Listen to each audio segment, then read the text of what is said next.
Welcome to International Securities Exchange's podcast series. Facilitated by renowned educators, ISE podcasts are intended to teach beginning as well as seasoned investors the ins and outs of trading. To find an updated list of podcasts, please visit www.ise.com/podcasts. Raghee, what about the British pound? Sure. So if I want to take a look at the pound, let's head on over to take a look at that cable here. To do either GBP, if you wanted to look at it. It's not going to have a lot of data, but that's the way everybody looks at it in the spot market, right? Or you can look at BTX. So is this the spot? Yeah, so here's the spot. That's perfect. The first thing I want to do is assess what my market cycle is, and this one's probably arguably distribution as well. Notice that we're no longer heading in this downward angle market.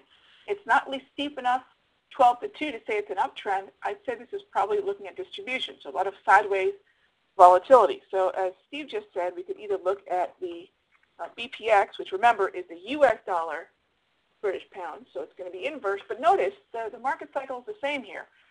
I'm looking at a distribution coming out of an uptrend versus distribution coming out of that downtrend. So I'm looking at a range-bound market. If I want to take a look at the, okay, there's some data there. So GBP, this looks more like my spot chart. So I'll tell you, right now, I probably don't have a big strategy for the cable right now, and mainly because I love trading options. Like right now, I'm digging trading options based upon the volatility in the Dow and the way that the dollar-yen has been moving. So the Dow dollar-yen has been a great one for options. I love trading options when prices are trading near historical levels or one-year highs and lows or after significant rallies or declines, the way we're seeing on the dollar Canada and on the Aussie US dollar. So those COMDOLs have been really a lot of fun to be trading. Another one is the Euro US dollar. So right now, if you take a look at the cable, it's still trying to find its footing. I can't say that right now I have a strategy for this particular pair. One of the things I was doing, and if you guys look at the, say, the EUI, which don't forget, it's going to be inverse from the spot. It's going to be the US dollar euro. So if you're used to seeing the fiber, the euro US dollar downtrend on the EUI, it's going to be an uptrend. Okay, but this is another one that I've been watching. My husband has been, because of course he wants to pick a top here. But we really haven't found a ceiling that's been holding. So he just continues to watch, and he's actually hoping this thing's going to creep up near. Let me slide some more data in here. He's actually hoping this thing will creep up just over 77, where we've seen exhaustion before. That's actually where he's hoping to see that. So this particular move is going to be very reliant on that dollar strength that Steve was mentioning early on when we first started our presentation. The kind of rallies we've been seeing in the U.S. dollar. Could we exhaust on the euro U.S. dollar if we cannot find ourselves finding some support, some buying support above 82?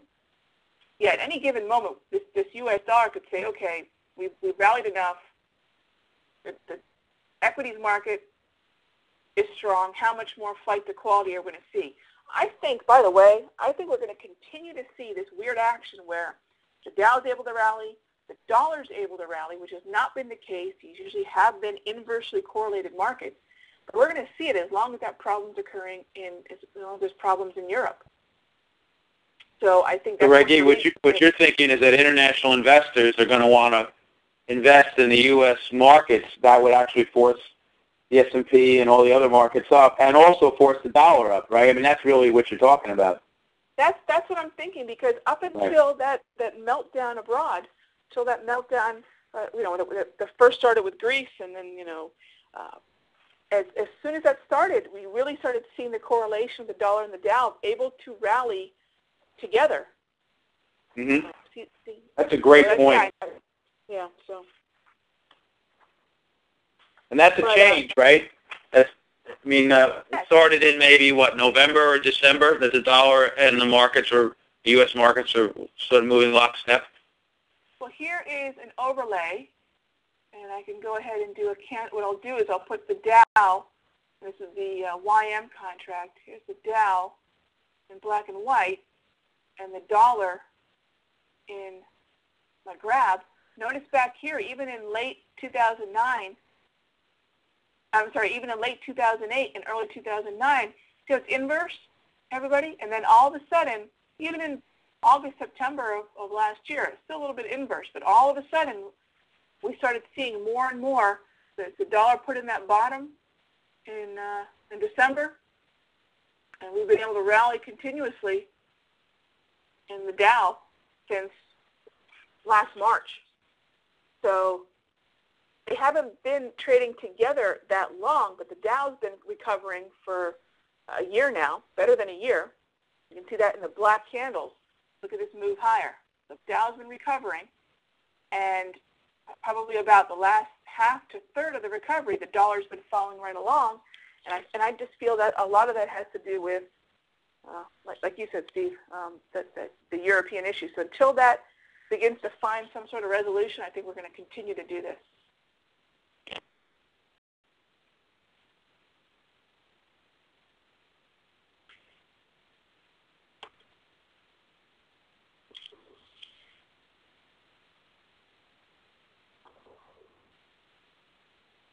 Does anyone else have any questions? Any other pairs you'd like me to look at or anything like that? I'm game. So, question about the email address? Sure. The email address, I believe I can shoot it out to y'all. Bear with me a moment here. Is Raghee, my first name, R-A-G-H-E-E, Horner, H-O-R-N-E-R, and then the word blog, all one word, at gmail.com.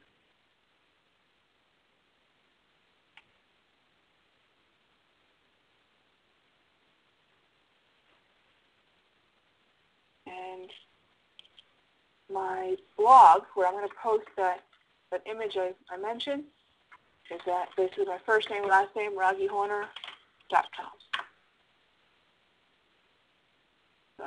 So it's the best two ways to keep in touch. And actually, I have a blog that talks a little bit about my dollar-yen strategy from today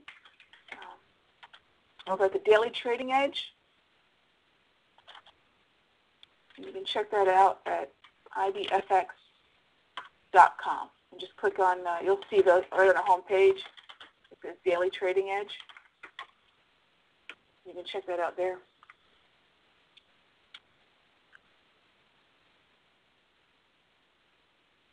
Okay, I think as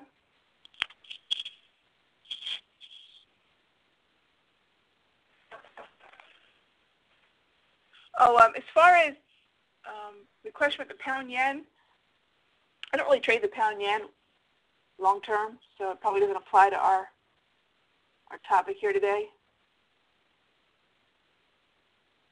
I actually trade that very, very short term, if at all, to be quite frank.